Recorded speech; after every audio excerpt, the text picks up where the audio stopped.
Mga Malabueño dumagsa sa huling araw ng Malabon Ahon Blue Card Confirmation and Distribution Caravan. Noong Sabado, February 24, ginanap ang huling araw ng Malabon Ahon Blue Card Confirmation and Distribution Caravan sa Barangay Hulong Duhat. Samantala, February 26 naman sa Plaza Diwa, Barangay Tugatog. Marami man ang nagpunta ay naging maayos ang proseso ng confirmation at pagre-release ng Blue Card.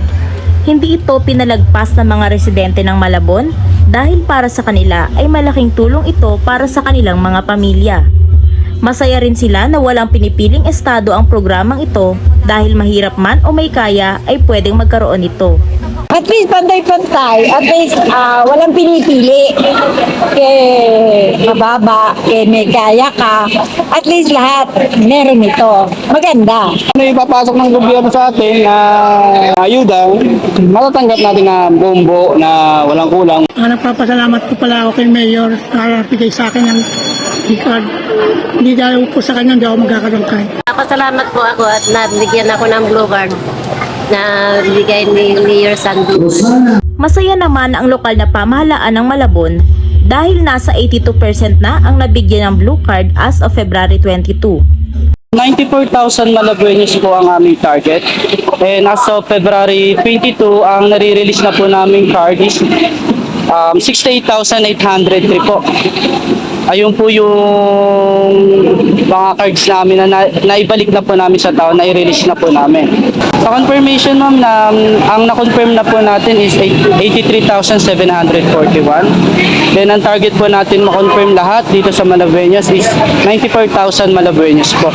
Ang susunod na confirmation and distribution ng Blue Cards ay sa March 6 to 10.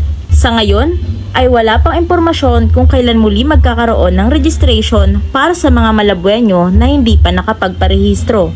Po sa mga Malabueños na hindi pa po nakapag-claim, hindi pa nakapag-confirmation, meron po kami schedule ng March 6 to 10 sa Robinson Mall po. Pwede po kayo magpa-confirm doon at mag-release na po ng card, kuhanin niyo po yung inyong card.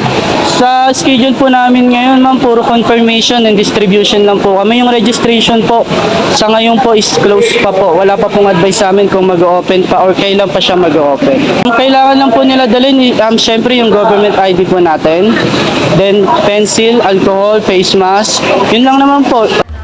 Ang Malabon Ahon Blue Card na programa ni Mayor Jeannie Sandoval ay naglalayo na makapagbigay ng abot kamay na serbisyo para sa mga Malabueño, gaya ng ayuda, financial at medical assistance. Paalala lamang na isang miyembro lang kada pamilyang Malabueño ang maaaring magkaroon ng Blue Card. At yan ang mga kaganapan mula sa Barangay Hulo at Barangay Tugatog, Malabon.